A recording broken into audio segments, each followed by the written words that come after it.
10 నిమిషాలు దేవుని వాక్యాన్ని ధ్యానించుకుందాం. మరొకసారి దేవునికి కృతజ్ఞతాస్తుతులు. కూడి ఉన్న మీ అందరికీ ప్రభు నామమున వందనాలు తెలియజేస్తూ ఉన్నాను. మనము ఆదివారము సాయంకాల సమయమందు, అదేవిధముగా శుక్రవారము సాయంకాల సమయమందు ఏబిసి లెసన్స్ అని కొన్ని పాఠాలను మనము నేర్చుకుంటూ ఉన్నాం. అయితే మనం ఇప్పటి వరకు కొన్ని లెసన్స్ను కూడా ముగించి ఉన్నాం. ఈరోజు కేఫర్ కైండ్నెస్ అనే పాఠాన్ని మనము నేర్చుకుందాం. కైండ్నెస్ అంటే ఏమిటంటే దయ. అంటే ఈరోజు మనము నేర్చుకునే పాఠం ఏమిటి అంటే దయను గురించిన పాఠాన్ని మనము నేర్చుకుందాం. కైండ్నెస్ అనే పదానికి ప్రధానంగా పరిశీలన చేస్తూ ఉన్నప్పుడు అనేకమైన పర్యాయ పదాలు లేదా అనేకమైన అర్థాలు కూడా ఉన్నాయి. అయితే ప్రధానంగా కైండ్నెస్ అంటే దయ మరియు కృప మరియు ఉపకారము మరియు వాత్సల్యము మరియు ప్రీతి అని వాడబడ్డాయి. కాబట్టి కైండ్నెస్ అంటే కేవలము దయ మాత్రమే కాదు, కానీ దయ, కృప, ఉపకారము, వాత్సల్యము, ప్రీతి వంటి పదాలు అర్థాలుగా వాడబడ్డాయి. ఈరోజు దేవుడు ఆయన ఎటువంటి స్వభావం కలిగిన వాడు అంటే ఆయన కైండ్ హార్ట్ కలిగి ఉన్నవాడు. అంటే ఆయన చాలా దయాహృదయము కలిగిన దేవుడు. ఆయన బిడలమైన మనలను కూడా ఆయన మన నుంచి ఏం కోరుకుంటున్నాడంటే మనము కూడా మన ప్రవర్తన దయతో కూడిందిగా ఉండాలని కోరుకుంటూ ఉన్నాడు. దయతో కూడిన ప్రవర్తన అంటే మంచి ప్రవర్తనను మనల్ని కలిగి ఉండమన్నాడు. అయితే ప్రియ సహోదరులారా, పదాలు వేరు, కానీ దాని యొక్క వివరణ చూస్తున్నప్పుడు చాలా వ్యత్యాసముగా మనకి కనపడుతూ ఉంది. దయ అనే పదాన్ని సహజంగా పరిశీలన చేస్తూ ఉన్నప్పుడు మనం నీకు దయ లేదా అని అంటూ ఉంటాం, లేదా నీకు జాలి లేదా అని అంటూ ఉంటాం, నీకు కరుణ లేదా అని అంటూ ఉంటాం.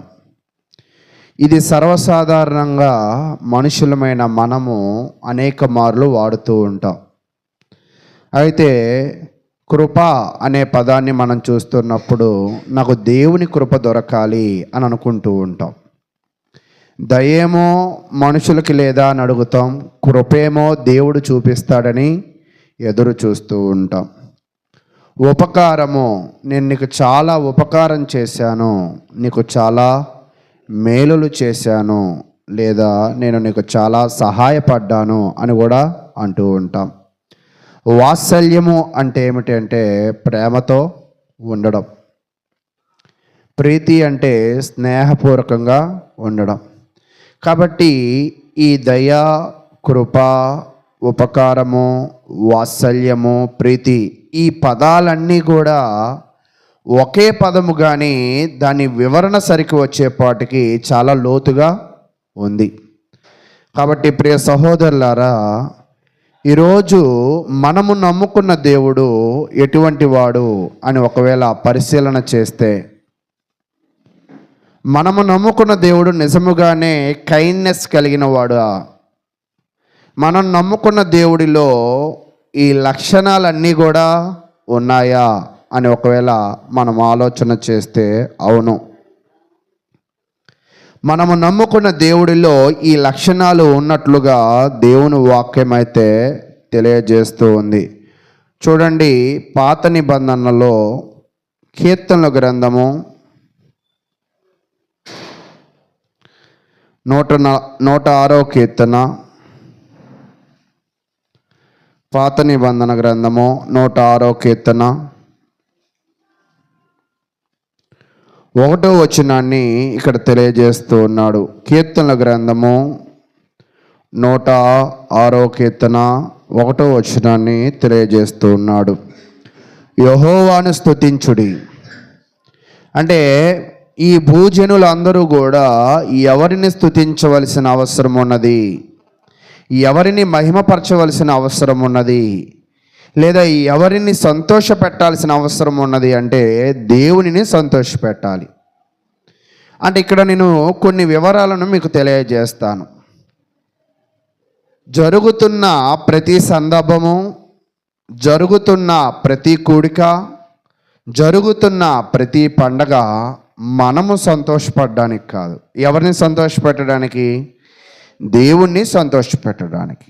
కానీ ఈరోజు దేవుని పేరు చెప్పి మనము సంతోషపడుతున్నామా, లేదా మనల్ని బట్టి దేవుని స్తుతిస్తున్నామా అనేది ఆలోచన చేస్తూ ఉంటే దేవుణ్ణి బట్టి మనం సంతోషపడుతూ ఉన్నాం, కానీ మనల్ని బట్టి దేవుని స్తుతించేవారు చాలా తక్కువగా ఉన్నారు. అందుకే కీర్తన గ్రంథంలో ఏం తెలియజేస్తున్నాడంటే మన అందరము అంటే కేవలము ఇక్కడ ఉన్న వాళ్ళు మాత్రమే కాదు, ఈ భూజనుల అందరూ కూడా యెహోవాను స్తుతించుడి. తర్వాత ఎందుకు స్తుతించాలి, ఆయనను ఎందుకు మహిమపరచాలి అంటే ఆయన దయాళుడు. ఆయన ఎలాంటి వాడంటండి? దయాళుడు. దయాళుడు అంటే ఏంటంటే ఆయన మంచివాడు. దేవునిని మనము ఎందుకు స్తుతించాలి అంటే ఆయన మంచివాడు కాబట్టి. ఆ కైండ్నెస్లో దేవునిలో దయ ఉంది, దేవునిలో కృప ఉంది, దేవునిలో వాత్సల్యము ఉన్నది, దేవునిలో ప్రీతి ఉన్నది, దేవునిలో ఉపకారము చేసే మనసు ఉన్నది. ఆయనను మనం ఎందుకు మహిమపరచాలంటే ఈ లక్షణాలు అన్నీ కలిగి ఉన్నవాడు ఆయన మాత్రమే ఉన్నాడు ఇక్కడ. కాబట్టి ఆయనను మనం ఏం చేయాలంట? స్తుతించాలి. ఎందుకంటే ఆయన దయాళుడు కాబట్టి. ఆయనకు కృతజ్ఞతాస్తుతులు చెల్లించుడి. అంటే స్తుతించడము, కృతజ్ఞతాస్తుతి చెల్లించడము కూడా కొంచెము వ్యత్యాసం ఉంది. స్తుతించడం అంటే సాధారణంగా మహిమపరచడం, కృతజ్ఞతాస్తుతులు చెల్లించడము అంటే చేసిన మేలులను బట్టి ఏం చేయడం అంట? ఆయనను మహిమపరచడం. కాబట్టి చాలామంది కూడా అందుకే వారి వారి కుటుంబాలలో కృతజ్ఞత కూడికలు కూడా పెట్టుకుంటూ ఉంటారు. దానికి గల కారణం ఏమిటి అంటే దేవుడు మమ్మల్ని ఏం చేశాడంట? మాకు మేలులను దయచేశాడు, దేవుడు మమ్మల్ని కాపాడాడు, దేవుడు మాకు అపాయములలో నుండి కాపుదలను దయచేశాడు అని కృతజ్ఞతాస్తుతులు చెల్లించుడి. ఎందుకు అంటే ఆయన కృప నిత్యముండును. అంటే ఇక్కడ ఏం చెప్తున్నాడంటే ఈ వచనంలో యెహోవాను స్తుతించాలి, యెహోవాకు కృతజ్ఞతాస్తుతులు కూడా చెల్లించాలి. ఎందుకు స్తుతించాలి, ఎందుకు కృతజ్ఞతాస్తుతులు చెల్లించాలి అంటే ఆయన మంచివాడు కాబట్టి, ఆయన నిత్యము ఉండేవాడు కాబట్టి. ఆయన నిత్యము ఉంటూ మన మీద దయ చూపుతాడు, మన మీద కృప చూపుతాడు, మనకి ఉపకారములు చేస్తాడు, మనకి వాత్సల్యము చూపుతాడు, మనకి ప్రీతిని కూడా చూపుతాడు. కాబట్టి ఆయన ఎంతకాలము ఇది మన ఎడల చూపించగలడు అంటే ఆయన కృప నిత్యముండునంట. అంటే భూమి ఉన్నంత వరకు లేదా నీవు ఉన్నంత వరకు మన ఎడల ఆయన అటువంటి లక్షణాన్ని చూపించగలడని దేవుని వాక్యం అయితే తెలియజేస్తూ ఉంది. కాబట్టి ప్రియ సహోదరులారా, ఈ వచనంలో మనం నేర్చుకోవాల్సిన విషయం ఏమిటి అంటే క్రైస్తవులమైన మనము ఖచ్చితంగా స్తుతించాలి, మన కుటుంబాల ద్వారా కృతజ్ఞతాస్తుతులను కూడా చెల్లించాలి. ఈరోజు చాలామంది కేవలము ప్రార్థనలకు వచ్చి స్తుతించడం మాత్రం స్తుతిస్తారు, కానీ కృతజ్ఞతాస్తుతులు చెల్లించడంలో వాళ్ళు ఏమైపోతారంట? వెనకబడిపోతూ ఉంటారు. అంటే వాళ్ళ కుటుంబాలలో దేవుడు చేసిన మేలులను తెలిపే విషయంలో ఏమైపోతారంట? వెనకబడిపోతూ. దావీదు కూడా ఒక మాట అంటాడు, బహిరంగంగా దేవుడు చేసిన మేలులను ఏం చేయాలంట? తెలియజేయాలి అని చెప్తూ ఉంటాడు. ఎందుకు మనము బహిరంగంగా దేవుడు చేసిన మేలులను చెప్పాలి అంటే, ఆ మేలులు తెలియజేసినప్పుడే జనులకు దేవుని శక్తి అర్థమవుతుంది, దేవునిలో ఉన్న గుణగణాలు కూడా అర్థమవుతూ ఉంటాయి. కాబట్టి ప్రియులారా, మనము దేవునిని ఖచ్చితంగా స్తుతించాలి. ఎందుకంటే ఆయన దయగలవాడు, నిత్యము కృప చూపగలవాడు. చూడండి, అదే కీర్తన గ్రంథము 145వ అధ్యాయం.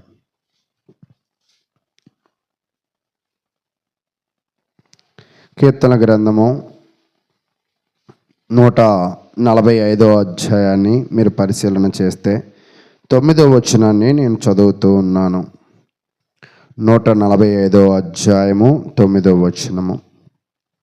యెహోవా అందరికీ ఉపకారి, ఆయన కనికరములు ఆయన సమస్త కార్యముల మీద నున్నవి. ఇంతకేం చూసామంటే యెహోవా దయాళుడు అని చూసాము. ఇంతక ఏమి చూసామంటే యెహోవా కృపగలవాడని చూసాము. ఆ దయను, ఆ కృపను ఎన్నడూ కూడా, నిత్యము కూడా ఇచ్చేవాడిగా మనం ఆయనను చూసాం. ఆ వచనము ఆయన గురించి తెలియజేసింది. ఈ వచనం ఏం తెలియజేస్తుంది అంటే, యెహోవా అందరికీ ఉపకారి. అంటే దేవుడు కేవలము కొంతమంది గురించి ఆలోచించేవాడు కాదు, దేవుడు అందరి గురించి ఆలోచన చేసేవాడు. అందరి గురించి ఎందుకు ఆలోచన చేస్తూ ఉన్నాడు అంటే, అందరికీ వారి జీవితాలలో మేలులు చేయాలని, వాళ్ళ జీవితంలో గొప్ప కార్యములు చేయాలని, వారి జీవితంలో వాళ్ళకి సహాయపడాలని ఆయన అందరి గురించి కూడా ఏం చేస్తాడంట, ఆలోచన చేస్తూ ఉంటాడు. ఒక్కోసారి మనము కూడా ఏమనుకుంటామంటే, మన బిడ్డలను పెంచిన తర్వాత నా గురించి ఆలోచన చేయడం లేదు అని బాధపడుతూ ఉంటాం. అందుకే ఒక పాట ఉంటుంది, తల్లి నిన్ను మరిచిన నేను నిన్ను మరువను, తండ్రి నిన్ను విడిచిన నేను నిన్ను విడువను.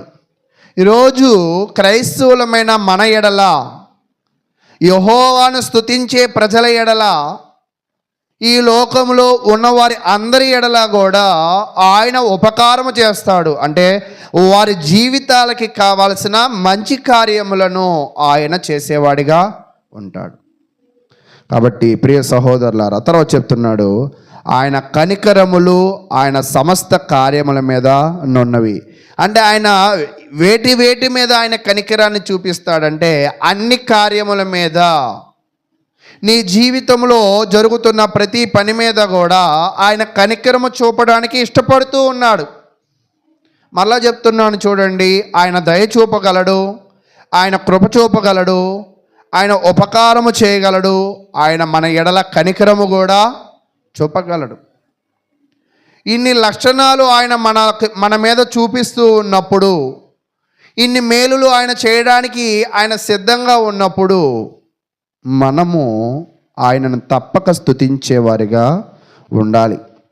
ఈరోజు దేవుణ్ణి స్తుతించడం వల్ల ఏమి లాభం కలుగుతుంది అంటే, దేవుణ్ణి మహిమపరచడం వల్ల ఏమి లాభం కలుగుతుందంటే, ఖచ్చితంగా నీ జీవితానికి ఒక ఉపకారిగా ఆయన ఉంటాడు అనేది మనం మర్చిపోకూడదు. కాబట్టి ప్రియ సహోదరులారా, దేవుడు కేవలము మనుషుల మీదే కాదు, సమస్త జీవుల మీద కూడా ఆయన కనుదృష్టి ఉండకపోలేదు. అంటే మనుషులకే దయ చూపించడు, మనుషులకే ఉపకారాలు చేయడు, కానీ ఈ భూ జంతువుల మీద కూడా, ఈ సృష్టి యావత్తు మీద కూడా ఆయన ఉపకారము చేయగలవాడు. ఎలాగా అంటే, సంవత్సరానికి 12 నెలలు ఉండగా ఎన్ని మాసాలు ఉన్నాయి అంటే, 12 మాసాలు ఉండగా 3 కాలాలు మాత్రం ఉన్నాయి. 4 నెలలు ఎండాకాలము, 4 నెలలు వర్షాకాలము, 4 నెలలు చలికాలం. అలాగ కాకుండా నిరంతరము ఎండాకాలం ఉంటే మనం ఏమైపోతాం?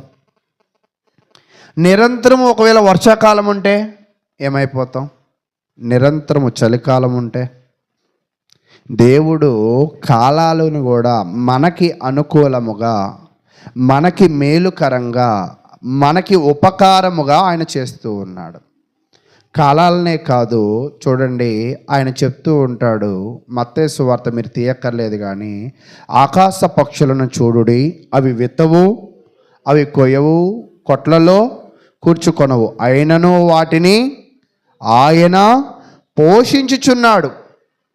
అంటే మనుషులకే ఉపకారము కాదు కానీ ఆయన చేత సృజింపబడిన ప్రతి చెట్టుకి, ప్రతి పక్షికి, ప్రతి జంతువుకి ఆయన మేలులు చేయడానికి సిద్ధంగా ఉన్నాడు. అయితే ఆశ్చర్యమైన విషయం ఏమిటంటే, అవి పొందిన మేలులను బట్టి అవి స్తుతులు చెల్లించలేవు. ఆయన చూపిన దయ, కనికరము, వాత్సల్యము, ఉపకారాన్ని బట్టి అవి ఆయనకి కృతజ్ఞతాస్తుతులు కూడా చెల్లించలేవు. ఏవి? జంతువులు, పక్షులు, ఈ సృష్టి. కానీ క్రైస్తవులమైన మనము స్తుతులు చెల్లించగలము, కృతజ్ఞతాస్తుతులు కూడా మనము చెల్లించగలము. కాబట్టి ప్రియులారా, మన జీవితంలో ఖచ్చితంగా దేవునికి స్తుతులను, కృతజ్ఞతాస్తుతులను తెలియజేసేవారిగా ఉండాలని క్రీస్తు పేరట మిమ్మల్ని కోరుకుంటూ ఉన్నాను.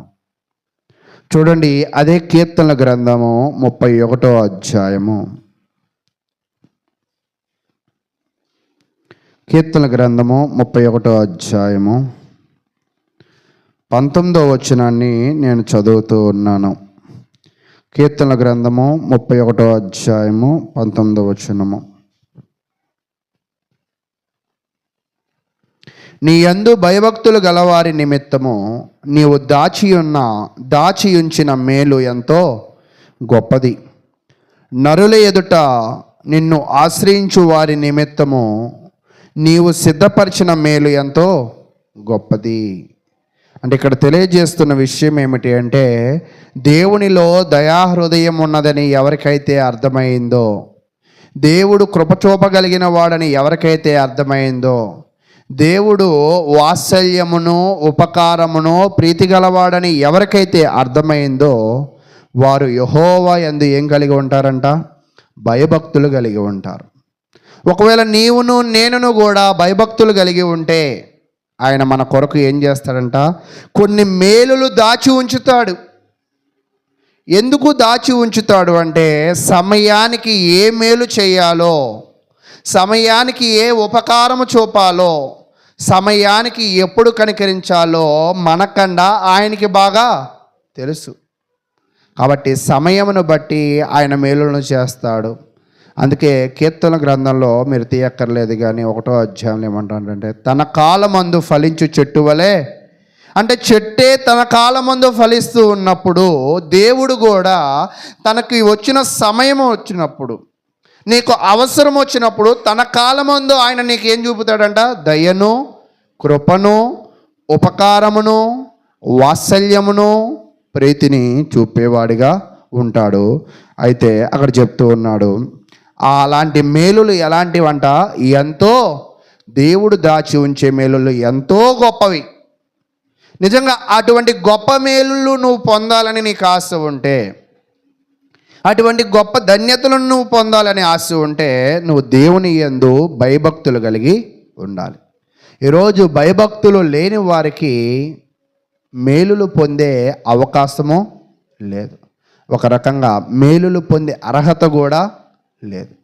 ఈరోజు భయభక్తులు అంటే ఏమిటంటే, ఆయనను తెలుసుకోవడము, తెలుసుకున్న దాన్ని బట్టి నీవు జీవించడమే.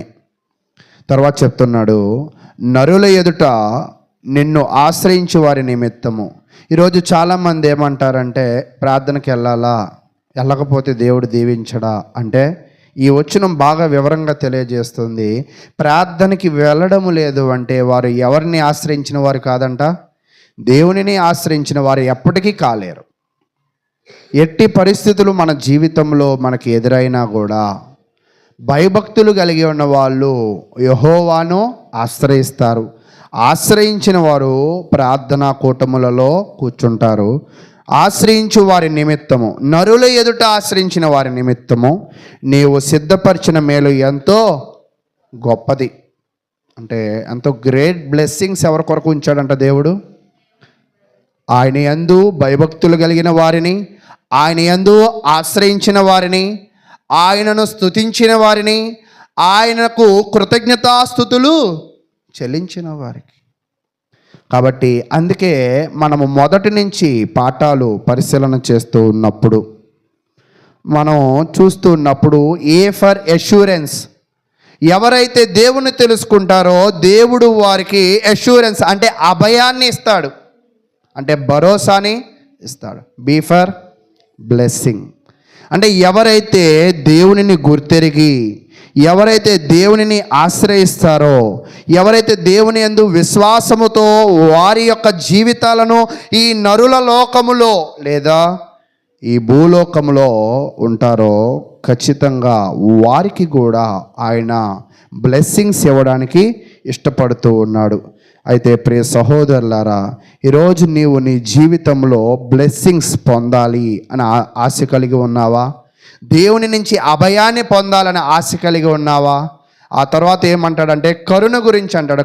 కరుణ, దేవుడు కరుణను పొందాలని నువ్వు ఇష్టపడుతున్నావా?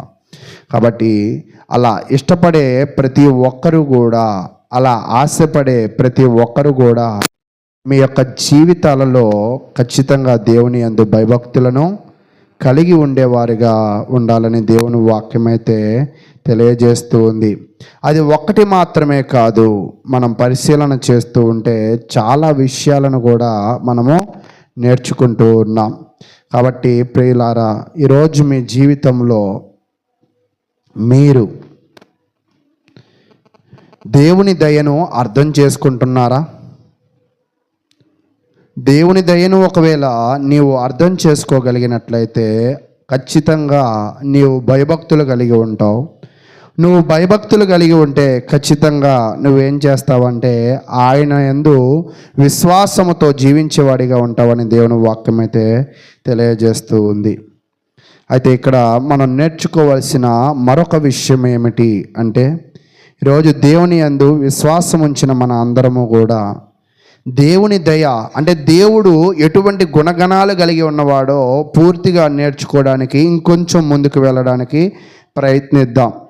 అయితే ఇప్పటిదాకా మీకు నేనేం చెప్పానంటే, దేవుడు దయగలవాడు, దానిని గ్రహించిన వారు ఆయనను స్తుతిస్తారు, ఆయనకు కృతజ్ఞతాస్తుతులు చెల్లిస్తారు, ఆయనను ఆశ్రయిస్తారు. ఇలా ఆశ్రయించిన వారికి ఆయన మేలులను ఎంతగానో దాచి ఉంచాడు అని తెలియజేస్తూ ఉన్నాడు. కాబట్టి దయ అంటే ఏమిటి అంటే, అది కనిపించే మార్గాలు ఏమిటంటే, మనము ఇతరులతో ప్రేమగా ఉండడం. దేవుడు మన ఎడల దయగలిగి ఉన్నాడు కదా, మనము కూడా ఇతరుల ఎడల ఎలా ఉండాలంటే దయగలిగి ఉండాలి. దయగలిగి అంటే ఏమిటంటే, మనము ప్రేమతో వ్యవహరించాలి, మృదువుగా వ్యవహరించాలి, సహాయకరంగా ప్రవర్తించాలి. ఈరోజు నిజంగా మనము అటువంటి వ్యక్తులుగా ఉన్నామా? ప్రేమతోనూ మృదువుగాను సహాయకరంగా మన కుటుంబంతో ఉంటాం, కానీ అందరితో మనం ఉండగలమా? మనం ఉండలేం. అయితే ఈ యొక్క ప్రేమ, ఇటువంటి మృదువు తత్వము, ఈ సహాయాలు ఎలాగా కనపడతాయంటే, ఎవరికైనా సహాయం వచ్చినప్పుడు సహాయం చేస్తే నువ్వు ఎదుటివాడి మీద ఏం చూపించిన వాడు అవుతావంటే దయ చూపించిన వాడు అవుతావు. నీకు కోపం వచ్చినప్పుడు ఆ కోపమును ఓర్చుకున్నట్లయితే నీలో ఏముందంట? దయగలిగిన మనసు ఉన్నది. పేదవారికి సహాయము చేసినప్పుడు, లేని వారికి ఆహార వస్త్రాలు ఇచ్చినప్పుడు నీలో ఏముందంటే ఆ దయగల మనసు ఉన్నది. ఒంటరిగా ఇబ్బంది పడుతున్న వారికి నువ్వు తోడుగా ఉన్నావు అంటే నీలో దయగలిగిన మనసు ఉన్నది. ఎదుటి వారి తప్పులను నువ్వు క్షమిస్తున్నావంటే నువ్వు దయగలిగిన వాడిగా ఉంటావు. మరి అటువంటి దయగలిగిన మనసు దేవుడిలో చూసాం, కానీ మనలో ఉందా? అయితే యేసుక్రీస్తులో ఉంది. ఎలా మనకు అర్థమవుతుందంటే, యేసుక్రీస్తు రోగులను స్వస్థపరిచినప్పుడు వారి మీద ఏం పడ్డాడంట? కనికరపడ్డాడు, అంటే దయ చూపించాడు. ఆకలితో ఉన్న వారికి ఆహారాన్ని పెట్టాడు, అంటే వారి మీద ఏం పడ్డాడంట? దయ చూపించాడు. పాపులను ప్రేమించాడు అంటే వారి మీదను, అలాగే శత్రువులను కూడా క్షమించాడు అని అర్థమవుతుంది. అయితే దయ ఎందుకు ముఖ్యమో, అసలు దయ అనే ఈ లక్షణాన్ని మనం ఎందుకు కలిగి ఉండాలి అంటే, ఆ దయ అనే లక్షణాన్ని దేవుడు కలిగి ఉన్నాడు కాబట్టి మనము కూడా కలిగి ఉండాలి.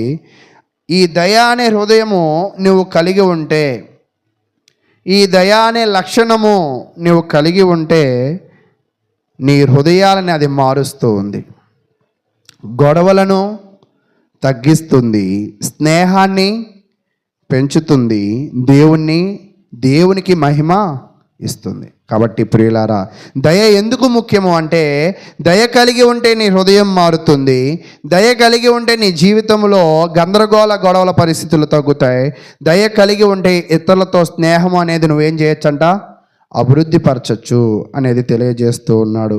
కాబట్టి దయ చూపిన వాడు ఎటువంటి వాడంటే ధనవంతుడు అవుతాడు. ఈరోజు దేవుడు దయ చూపించాడు కాబట్టి గొప్పవాడయ్యాడు.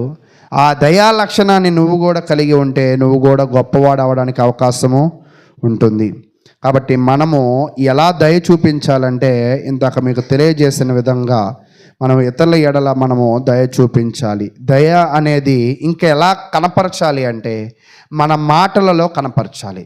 ప్రప్రథమంగా ఎక్కడ కనపరచాలంటండి, మాటలలో కనపరచాలి, చూపులో కూడా కనపరచాలి, తర్వాత ప్రవర్తనలో కనపరచాలి, నిర్ణయాలలో కూడా కనపరచాలి. ఈ దయ అనే స్వభావము కేవలము చేతలతో కూడా మాత్రమే కాదు, మాటలలో, చూపులలో, ప్రవర్తనలో, నువ్వు తీసుకునే నిర్ణయాలు కూడా దయాపూర్వకమైన నిర్ణయాలను ఏం చేయాలంట, తీసుకునేవాడిగా ఉండాలి. కాబట్టి యేసుక్రీస్తు ప్రభువారు అలాగే తీసుకున్నారు, యేసుక్రీస్తు ప్రభువారు అలాగే జీవించారు. కాబట్టి ఎవరైనా తప్పు చేస్తే వెంటనే కోపపడకూడదు, ఓర్చుకోవాలి. ఖచ్చితంగా మనం ఇతరులకు సహాయపడాలి, ఖచ్చితంగా ఇతరుల తప్పులను మనం ఏం చేయాలంటే క్షమించాలి. అయితే ప్రియ సహోదరులారా, దేవుడి దయ ఒకవేళ నువ్వు పొందాలంటే ఇప్పుడు నువ్వేం చేయాలి? ఇప్పటిదాకా ఏం చెప్పానంటే, దేవుడు దయగలిగిన వాడు కాబట్టి మనం దయగలిగి ఉండాలి. దయ కలిగి ఎలాగ ఉండాలి అంటే కొన్ని లక్షణాలను మీకు వివరించాను. అయితే దేవుడి దయను నువ్వు పొందాలి అంటే నీకును దేవునికి మధ్యలో ఏముంటుందంటే పాపము ఉంటుంది. పాపము అంటే ఆజ్ఞ అతిక్రమమే పాపము, పాపం వల్ల వచ్చు జీతము మరణము. కాబట్టి దేవుడి దయను నువ్వు పొందకుండా నువ్వు చేసే తప్పులు, నువ్వు మాట్లాడే వ్యర్థమైన మాటలు, నువ్వు చూసే వ్యర్థమైన చూపులు, నువ్వు వ్యవహరించే నీ చెడు ప్రవర్తన, నువ్వు తీసుకునే చెడు నిర్ణయాలు దేవుని దయను నువ్వు పొందకుండా దేవుడికి నిన్ను వేరు చేస్తూ ఉంది. కొంతమంది తెలిసి తప్పు చేస్తారు, కొంతమంది తెలియక తప్పు చేస్తారు. అయితే ఒకవేళ తెలిసి తప్పు చేసినా తెలియక తప్పు చేసినా దేవుడు తప్పు చేసిన వారి ఎడల ఖచ్చితంగా ఆయన దయను చూపించడం. అయితే తిరిగి మరలా ఆ దయను నువ్వు పొందాలి అంటే పాత నిబంధన కాలంలో ఒక విషయాన్ని తెలియజేస్తూ ఉన్నాడు. చూడండి, లేవీకాండము 5వ అధ్యాయం. లేవీకాండము 5వ అధ్యాయము. ఈ 5వ అధ్యాయంలో ఏం తెలియజేస్తూ ఉన్నాడంటే 1వ వచనం, ఒకడు ఒట్టు పెట్టుకుని వాడై తాను చూచిన దాన్ని గూర్చి కానీ తనకు తెలిసిన దాన్ని గూర్చి కానీ సాక్షి అయి ఉండి దాన్ని తెలియచేయక పాపము చేసిన ఎడల అతడు తన దోష శిక్షను భరించును. అంటే ఇక్కడ తెలియజేస్తున్న విషయం ఏమిటంటే, తెలియక చేసిన పాపాలు, ఈరోజు తెలిసి చాలా పాపాలు చేస్తాం, తెలియక కూడా చాలా పాపాలు చేస్తాం. అంటే ఈరోజు దేవుడు ఏమంటున్నాడంటే, తెలిసి చేసిన పాపాలే కాదు కానీ తెలియక చేసిన పాపాలను కూడా నువ్వేం చేయాలంట, శిక్ష భరించాలి. ఆ శిక్ష నువ్వు పొందకూడదు అంటే అక్కడ ఏం చెప్తున్నాడంటే, సాక్ష్యం ఇచ్చేటప్పుడు మౌనంగా ఉండకూడదు. ఒక్కోసారి కొంతమందికి నిజం తెలుసు, కానీ నిజం చెప్పడానికి వాళ్ళు ఏమవుతారంటే సాక్ష్యం చెప్పడానికి భయపడుతూ ఉంటారు, రారు, నిజాన్ని నిర్భయంగా చెప్పరు, నీతిని బయట ప్రకటించరు. తర్వాత అపవిత్రమైనది తాకడం, తర్వాత ఆలోచన లేకుండా ప్రమాణము చేయడం. అంటే ఆలోచన లేకుండా మాట్లాడినా, అసలు మాట్లాడకుండా సాక్ష్యం చెప్పకపోయినా, అపవిత్రమైన వాటిని ఒకవేళ పట్టుకున్నా కూడా ఇవి తెలియక జరిగే పాపాలు. అర్థమవుతుందా? అది ఇలా తెలియక జరిగే పాపాలను నువ్వేం చేయాలని ఇక్కడ దేవుడు వాక్యం ఏం తెలియజేస్తుందంటే, వాటిని నీవు ఒప్పుకోవాలి.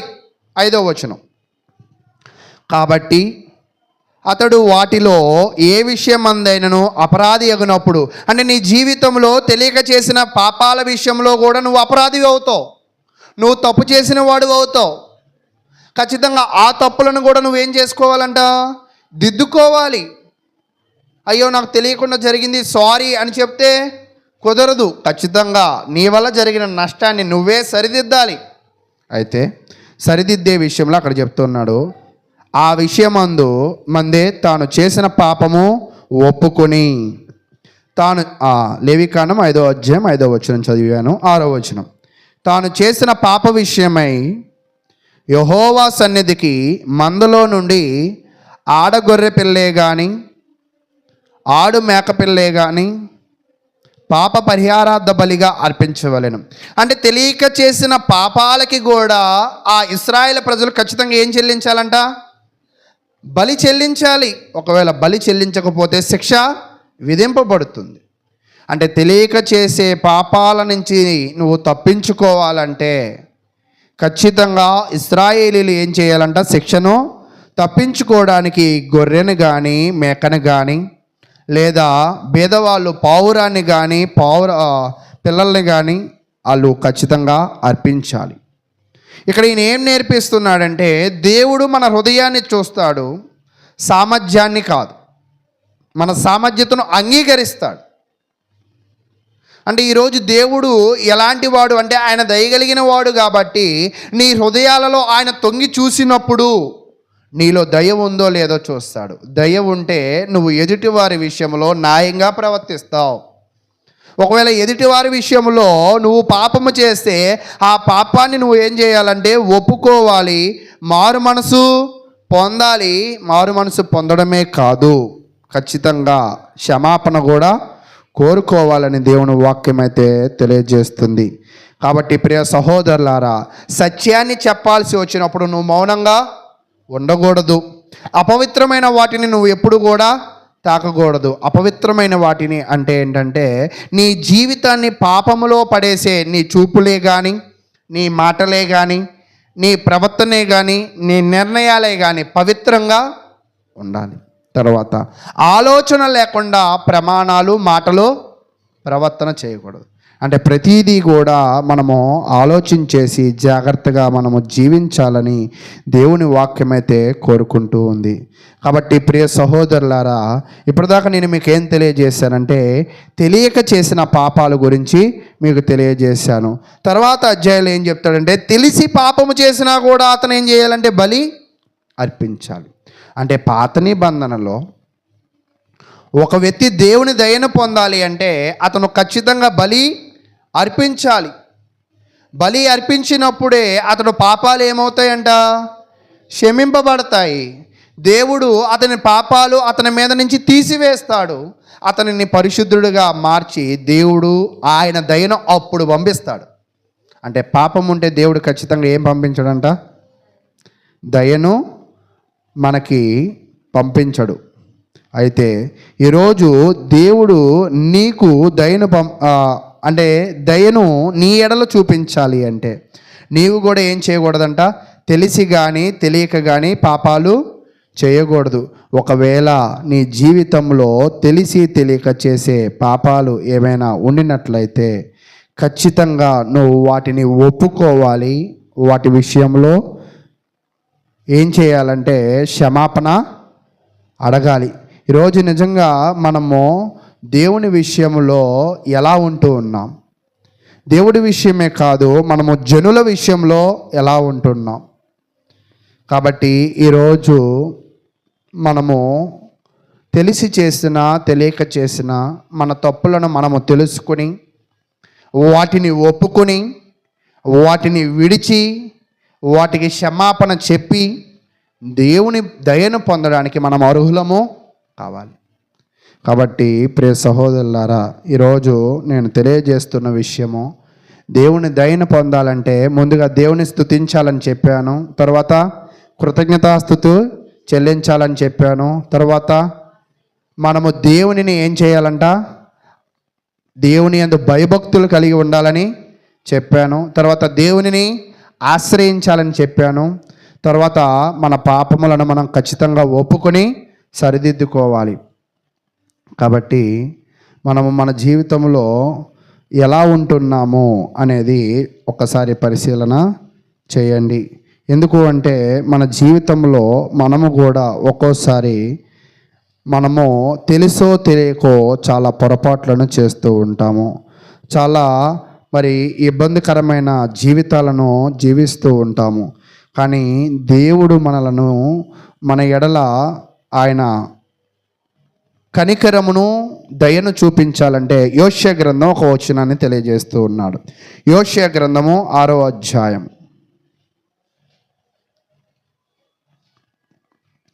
యోషియా గ్రంథము 6వ అధ్యాయం 6వ వచనం. నేను బలిని కోరను కానీ, ఇప్పుడు క్రొత్త నిబంధనలో ఏమంటున్నాడంట, పాత నిబంధనలో ఏం కోరాడు ఆయన, బలి కోరాడు. కానీ క్రొత్త నిబంధన వచ్చేపాటికి బలిని కోరలేదు కానీ కనికరమునే కోరుచున్నాను. దహన బలుల కంటే దేవుని గూర్చిన జ్ఞానము నాకు ఇష్టమైనది. కాబట్టి ప్రియ సహోదరులారా, ఇక్కడ తెలియజేస్తున్న వచ్చిన భాగం ఏమిటి అంటే, గతములో అయితే బలిని కోరాడు దేవుడు, కానీ ఇప్పుడు ఆయన నీ నుంచి ఏం కోరుకుంటున్నాడంటే దయను కోరుకుంటున్నాడు. నువ్వు ఇతరుల ఎడల చూపించే నీ ప్రవర్తనను కోరుకుంటున్నాడు. నువ్వు ఇతరులకు చేసే మేలులను కోరుకుంటున్నాడు. నువ్వు ఇతరుల పక్షాన వ్యవహరించే విధానాన్ని ఆయన కోరుకుంటూ ఉన్నాడు. కాబట్టి ఆయనకి ఇప్పుడు ఇష్టమైన బలి ఏమిటి అంటే ఎడ్ల యొక్కయు గొర్రెల యొక్క రక్తము కాదు, కానీ ఆయన నీవు కనికరమును కలిగి ఉండాలని కోరుకుంటూ ఉన్నాడు. నువ్వు పాపము చేయని వాడిగా ఉండాలని కోరుకుంటూ ఉన్నాడు.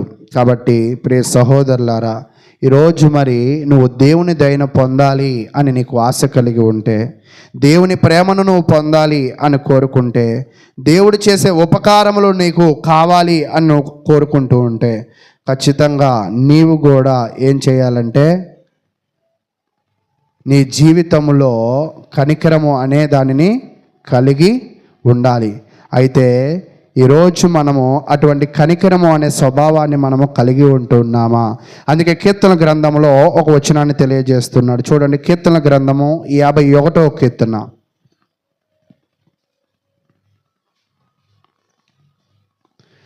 కీర్తన గ్రంథము 51వ కీర్తన 17వ వచనం. విరిగిన మనసే దేవునికి ఇష్టమైన బలులు. అంటే ఇప్పుడు ఒక జంతువును వచ్చి చంపమని కోరుకోవట్లేదు, కానీ నీ యొక్క విరిగిన మనసే, అంటే పాపము విషయంలో నువ్వు విరిగిపోవాలి, పాపానికి నువ్వు దూరంగా ఉండాలి, దేవునికి ఇష్టడుగా ఉండడమే ఆయనకి ఇష్టమైనది. అటువంటి వారిని ఆయన ఏం చేయడంట, అలక్ష్యము చేయడు. అంటే ఆయన అటువంటి వారిని దూరము చేయడు. కాబట్టి ఈరోజు నలిగి విరిగిన హృదయాలనే దేవుడు కోరుకుంటూ ఉన్నాడు. ఇప్పుడు నువ్వు బలి ఇవ్వాల్సింది ఏమిటంటే నీ పాపాలను బలి ఇవ్వు. నీ పాపాలను తీసివేసుకో. పాపాలను తీసివేసుకుని నువ్వు దేనితో నింపబడాలి అంటే కనికర హృదయముతో నీవు నింపబడాలి, దయగలిగిన మనసుతో నీవు నింపబడాలి. అందరి ఎడలా కూడా దేవుడు ఎలా ఉపకారిగా ఉన్నాడో నీవు కూడా అందరికీ ఉపకారిగా ఉండేవాడిగా ఉండాలని తెలియజేస్తూ చివరి ఒక వచనాన్ని చూపించి నేను ఈ వాక్యాన్ని అయితే ముగిస్తాను. చూడండి, కీర్తన గ్రంథము 34వ కీర్తన. కీర్తన గ్రంథము 34వ కీర్తన 18వ వచనం. విరిగిన హృదయము గల వారికి యెహోవా ఆసన్నుడు, నలిగిన మనసు గల వారిని ఆయన రక్షించును. ఈరోజు నీ హృదయాలు ఎలా ఉంటూ ఉన్నాయి దేవుని దగ్గర? పాపముతో ఉంటున్నాయా, విరిగిన నలిగిన హృదయాలుగా ఉంటున్నాయా? ఒకవేళ నువ్వు విరిగిన నలిగిన హృదయాలుగా నువ్వు దేవుని దగ్గర ఉంటే ఆ దయా హృదయము కలిగిన దేవుడు నిన్ను ఆయన రక్షించేవాడిగా ఉంటాడు. కాబట్టి ఈరోజు మీ జీవితాలు దేవుని దగ్గర ఎలా ఉంటున్నాయో ఒక్కసారి పరిశీలన చేసుకోండి. ఎందుకు అంటే మీరు దేవుని ఎదుట ఒకవేళ మీరు పరిశీలన చేయకపోతే, మీరు దేవుడు కలిగి ఉన్న అటువంటి దయగలిగిన మనసును నువ్వు కలిగి ఉండకపోతే, దేవుడు నీ ఎడల ఖచ్చితంగా దయ చూపించడు.